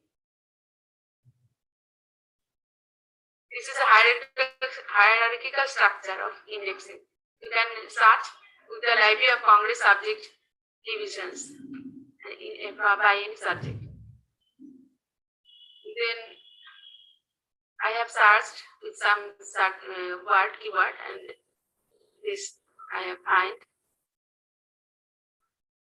OpenStax is peer reviewed, openly licensed, and 100% free with many resources. This is the search result in OpenStax. It's a specific book. Whenever you will click on that book from the search results, that book will be open like this. the hierarchical structure. If we click on any chapter, then full chapter will be downloaded. This open textbook library. This is the academic art. Free online lectures and courses for psychology. I've searched with psychology, so psychology I've done. Video electives, video lectures, from the correction video lectures, you can got this. On psychology. On maths. This is open textbook collection. This is the on specific subject chemistry. Few more Indian year list here is given. Number 1, aurobindo.com, then www.nroer.in, that I told previous site, the National Repository of Open Education Resources, initiated by the Department of School Education and Literacy, Ministry of Human Resource Development, Government of India, and the Central Institute of Education Technology. National Council of Educational Research and Training. The repository belongs to all of us. Anyone can participate in, contribute, curate, and organize resources and activities, growing it to reach every teacher and every student in all languages. NROER Resource Library is organized in videos, audios, interactives, images, and document sections. The eBasta. This has created framework to make school books accessible in digital form, as e-books to be read and used on tablets on laptops. Publishers also can publish their resources on this portal. Then some well-known Sodh-Ganga, then Sodh-Gangotri, and then NCRT, textbook collection, GeoGebra.org, tube.geogebra.org. This is for mathematics learning teaching. Then ICT curriculum.gov.in. This is for ICT. And this is very popular, Khan Academy. And this very nice website. You may log in there. You may, and there are 3 kinds of login option: learners, teachers, and parents. If I have login through parents login, then there is option to add my children there, and the children can learn from the site, and I can also observe what children are learning. This is very useful, very well organized. Then few more address given. Everybody of us will know the books, Google Books or Scholar, google.co.in. Important resources can be available there. Now I want to discuss about some, only mention few teaching apps. One, Lucid app, where while teaching through Google Meet or Zoom or any other app, we can use this app for whiteboard, for using whiteboard. There I've written, welcome students, how are you on the whiteboard, and point to remember, don't we have read this are written by me. Then Whiteboard Pro, these are also for whiteboard. The basic idea behind this app is to convert your phone to a notepad and use your fingers as a pen. Write notes in your own handwriting.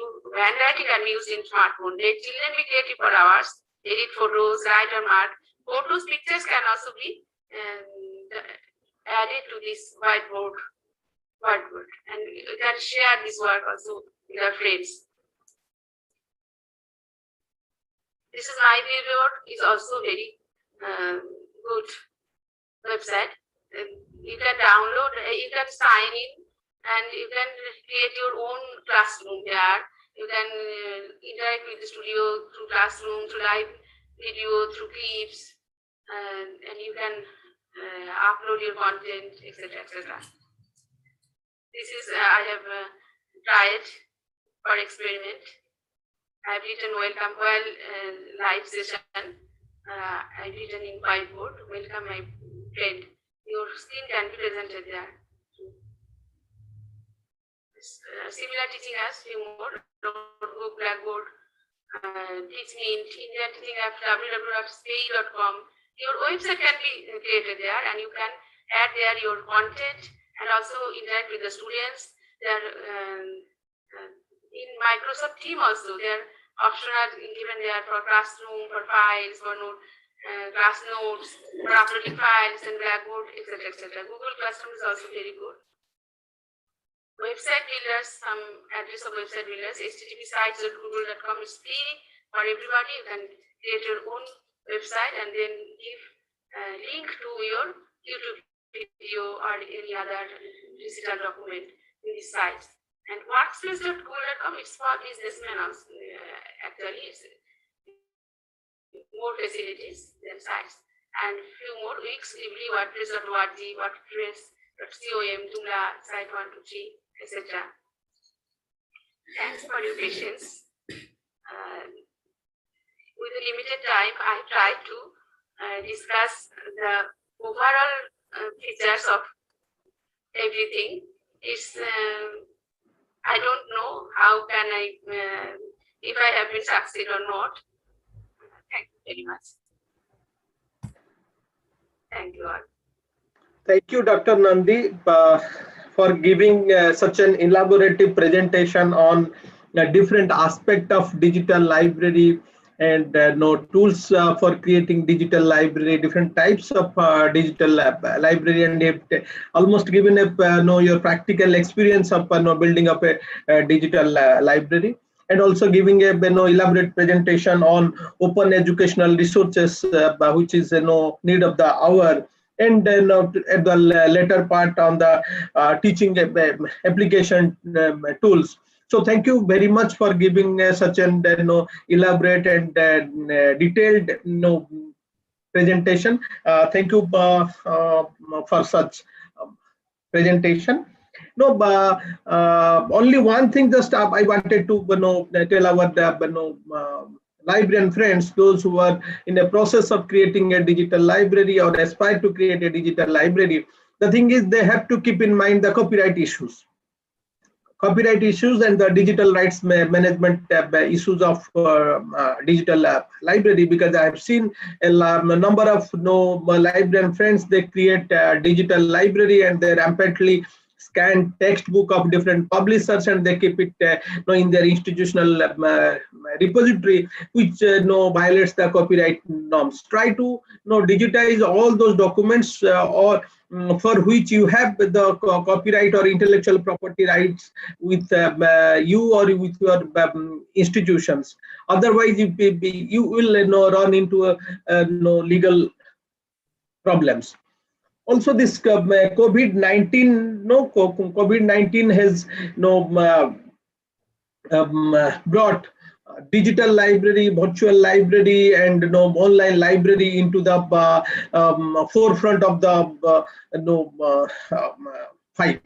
Because when the institutions were forced to close down, this digital library acts as a bridge between the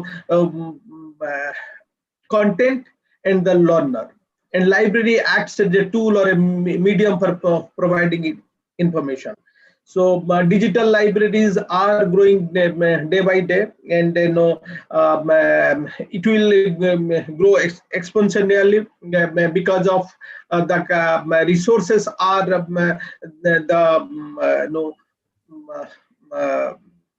the scholarly output that is increasing every day. Therefore, people will create a digital library to communicate this scholarly communication to the user.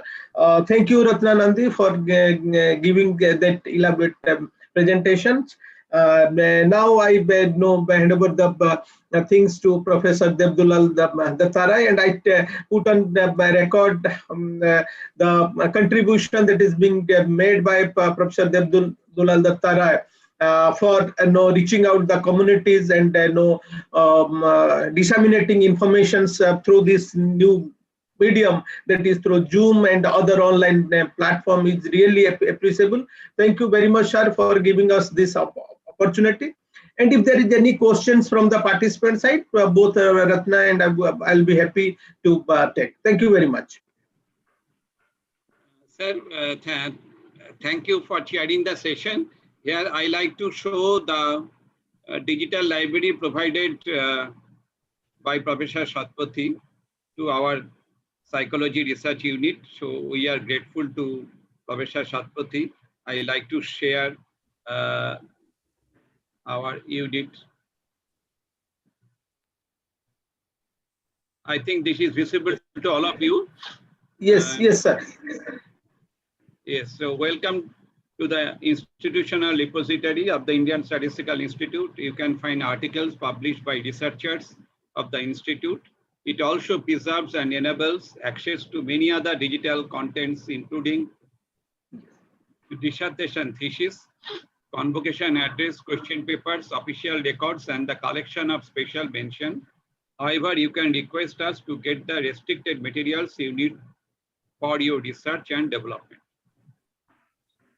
Because our institute, basically the research-oriented teaching, our institute follows.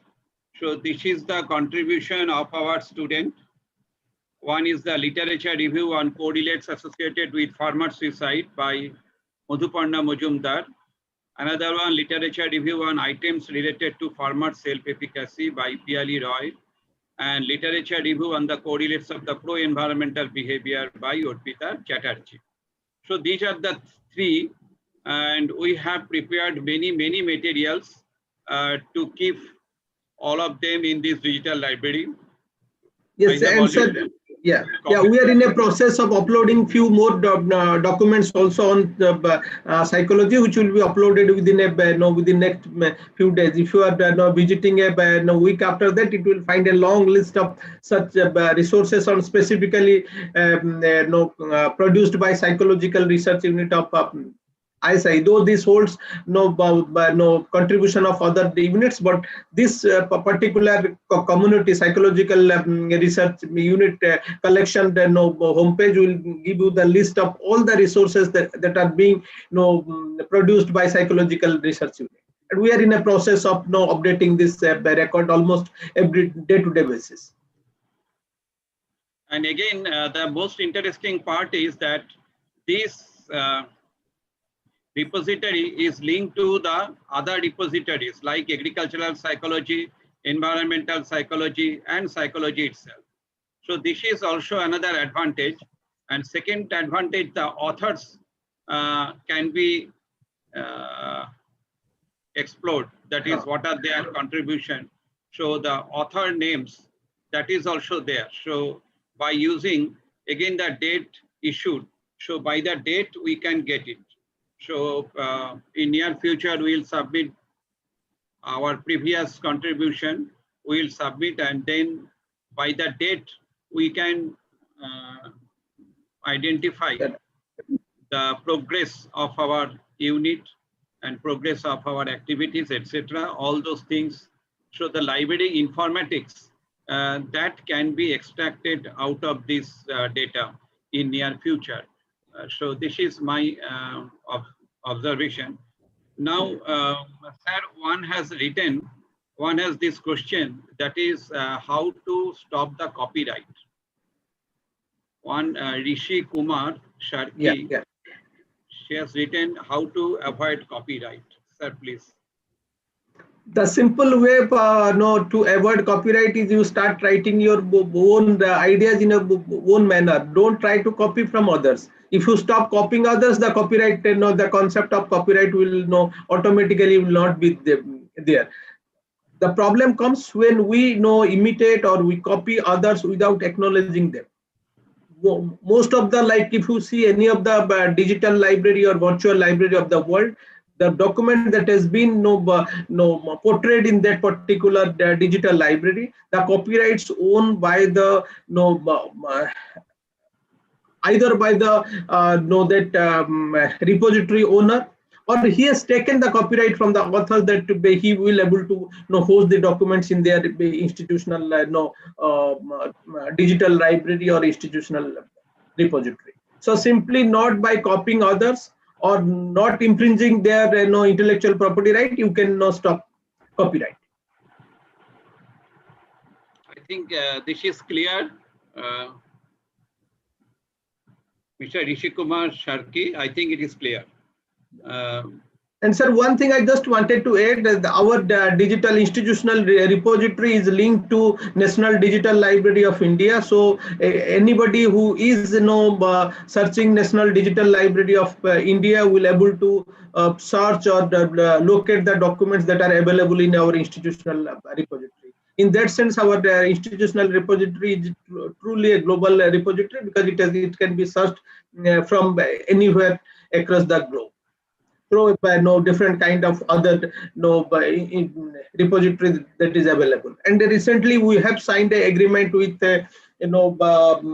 ProQuest Dissertation International that all of our thesis, dissertation or institutional scholarly output will be available in their platform also. So that will be by doing so our outreach will be much larger to the global audience than today what we have as of now. Wow. Thank you, sir, for your initiative.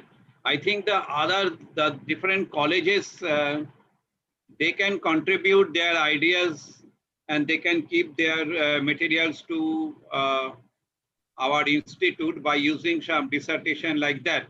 And then you can link your work, everything to our institute repository. Yeah, By subject using to some literature review, etc., etc. So if you do some research work on your library, and then you can keep your data, everything, as you can collaborate with any scientist of our institute, and then you can preserve your contribution in our library. And yes. That will be easily available to the researchers in this world. So now, I am very much thankful to Dr. Ratna Nandi. Ratna Nandi very nicely presented all the details, and everybody is happy. Kaustubh Chakraborty, he is a research scholar, University of Calcutta. Shastika Panda, student of Netaji Subhas Open University and PLP at the Indian Statistical Institute. Thank you, Shastika, for joining. Thanks, Satpathy sir, for your valuable speech by Shiv Shankar. Shangamitra R. She has written this webinar is very informative. Thank you, madam. I am Krishna Pada Bhuiya, student of Vidyasagar University and library trainee at Indian Statistical Institute. Oh, that's great. Thank you. Nice presentation by Shujan. Dear, yeah, I have written that is, dear librarians, we are searching for speakers who can give webinar on library informatics, user satisfaction, metadata management, etc. So if you think that is you can, please you drop one letter to me, and so everybody is happy for your contribution, Ratna Nandi. Ratna Nandi also very good singer. Ratna Nandi একটা রবীন্দ্রসঙ্গীত হয়ে যাবে? Rabindrasangeet time আছে? হ্যাঁ, করতে পারবে। একটা রবীন্দ্রসঙ্গীত না হলে আর কি করে হয়? I want to thank everyone for giving support to me. And actually, I love Rabindranath Tagore very much. He resides in my soul. So if you tell me to sing, then I can't say no. If you allow, then I can sing. Yeah, sure, sure.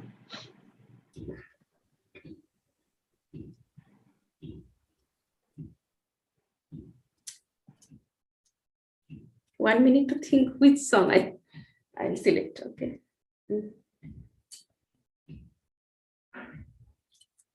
আমার যা আছে আমি সকল দিতে পারিনি তোমারে নাথ, আমার যা আছে আমি সকল দিতে পারিনি তোমারে নাথ, আমার লাজ ভয় আমার মান অপমান সুখ দুঃখ বেদনা, আমার যা আছে আমি সকল দিতে পারিনি তোমারে নাথ।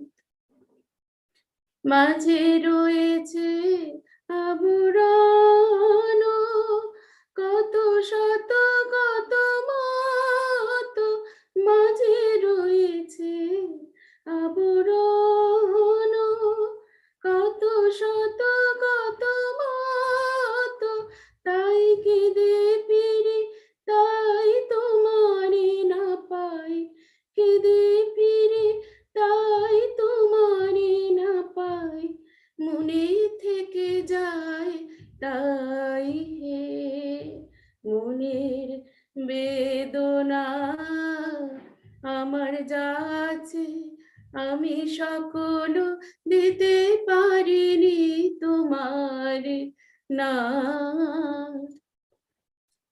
যাহা রেখেছি তাহে কি সুখ, তাহে কেঁদে মরি, তাহে ভেবে মরি, তাই দিয়ে যদি তোমারে পাই, কেন তা দিতে পারি না, তাই দিয়ে যদি তোমারে পাই, কেন তা দিতে পারি না, আমার জগতের সব তোমারে দেব, জগতের সব তোমারে দেব, দিয়ে তোমায় নেব বাসনা, আমার যা আছে আমি সকল দিতে পারিনি তোমারে না।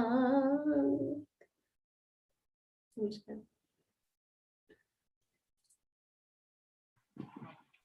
Thank you very Thank you. much. Actually, as a librarian, we have many things to contribute to the user, but still we are not able to satisfy the user. Whatever you have said, আমার যা আছে আমি সকলও দিতে পারিনি তোমায় হে Nath. So the library has many resources, but only problem that is users do not know how to use them. The teachers do not know how to use the library resources. Researchers do not know. So I think that is today's discussion will encourage not only the librarians, but also the teachers, researchers, and students to understand the importance of the virtual library, how to design the virtual library, and how to access the resources from the virtual library. Now, one point I like to share with Professor Satpathy, because Professor Satpathy is in administration. So that is our National Library. It is under Ministry of Culture. So is it not possible to make it Ministry of Education? Because whatever your approach, that is not specifically the culture related. It is just like education. So this is my perception. That is, if my perception, not this is my request also to the ministry, that if it is possible to make it under the Ministry of Education, because the ministry, it is under the Ministry of Education, and the library should have all sorts of metadata, and this metadata will be useful for exploring, for extracting several resources from the library.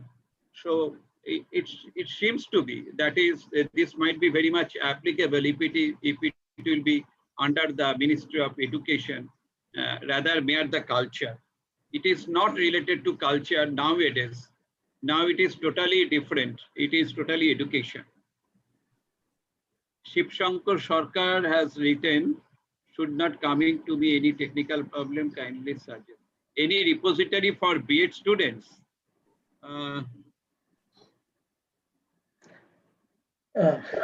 Know to whom? Any repository for B.Ed students? So is it possible to make it by the grade, because B.Ed, M.Ed or B.A, M.A, is it possible? So that is another type of metadata. I think that is very important because whatever our resources, we have to classify those resources into different metadata. Possibly he is asking about the new metadata. That is, if it is possible, that is, this is related to the graduation level. It is related to the post-graduation level. It is the higher advanced level like that. Maybe that. Shiv Shankar, am I right? Okay. Any observation about for all? I want to say e-Gan course. They are in e-Gan course. You will find many materials, learning materials for B.Ed students also and for BLIS, MLIS also. Yeah, even yeah, even for NDA Live, if he goes to NDA Live, it classifies the resources in various categories. No, I'm sure, 100% sure that he will get some material on graduation, even for the B.Ed or M.Ed kind of things. There will be resources on that. But thing is that the person has to explore the NDA Live more passionately, so that he can find out the relative course or course material. Even if there are certain under NMA EICT initiative, there are larger number of OERs available, which Ratna Nandi was referring in her presentation. If he goes to NM EICT web portal, he will find the list of free OER platforms developed by Government of India, by different institutions under the funding of Government of India, where he can find the resources related to B.Ed or M.Ed also. And NCRT is also very good for B.Ed, M.Ed. Very good platforms will be in there, that also, because the platform that is made for the teachers. NCT, that's a governing body. Yes. NCT materials are also available in the site. Exactly. And almost NDLI now harvest all the metadata from different open educational resource repository. If he goes to NDLI, I think I'm sure that he will find some of the resources related to B.Ed also.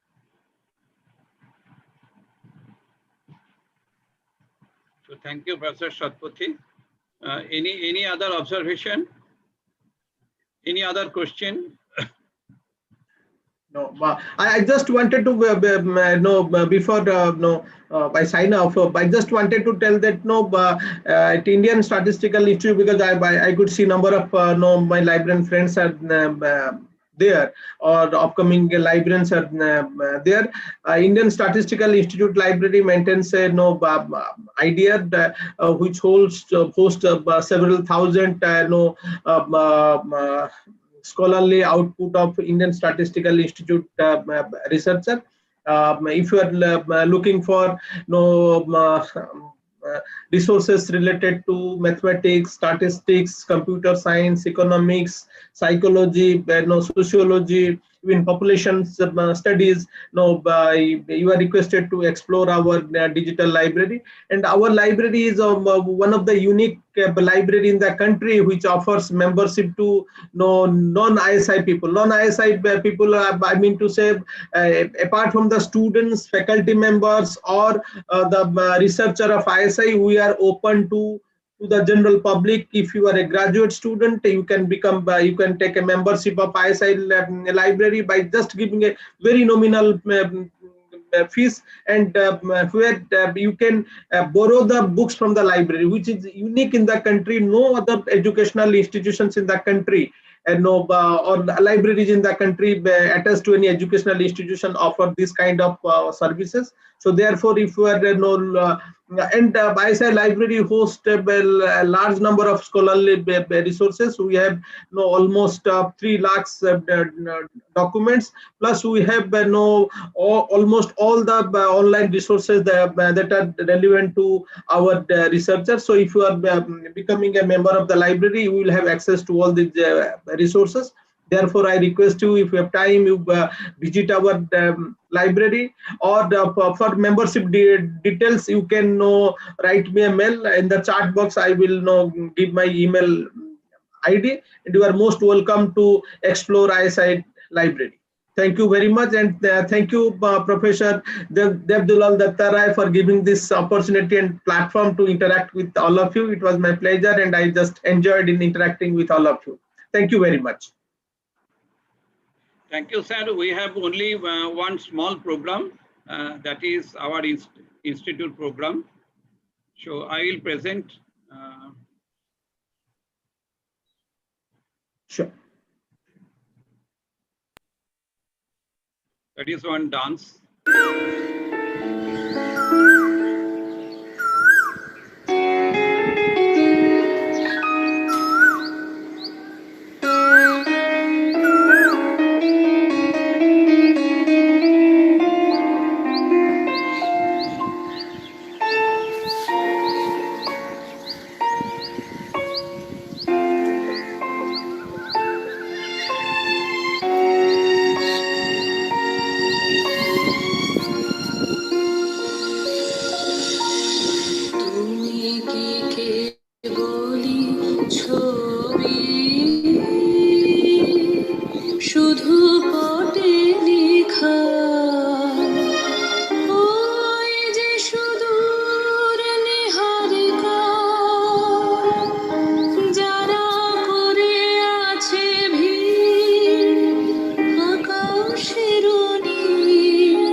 আমার লিখিত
কি কেবলি ছবি।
So on behalf of Ravindra Psychotherapy Research Institute Trust, I am thankful to all the distinguished delegates and our chairperson, Professor Chandra Satpathy.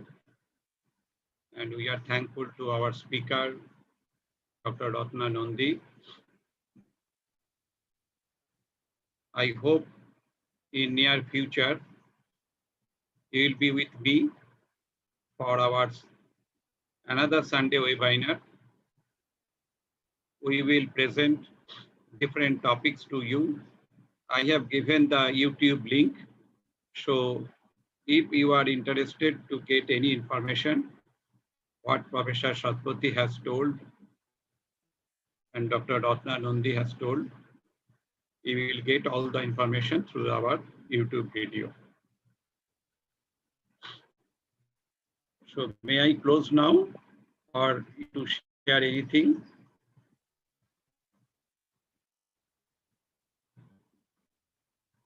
Please Thank you fill very up much, our sir. feedback form. Thank you very sir. much. Thank you, sir.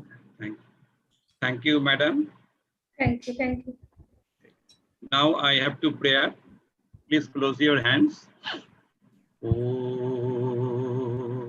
Purnamada Purnamidam Purnamudachyate Purnasya Purnamadaya Purnameva Vasishyate. Om Shanti Shanti Shanti.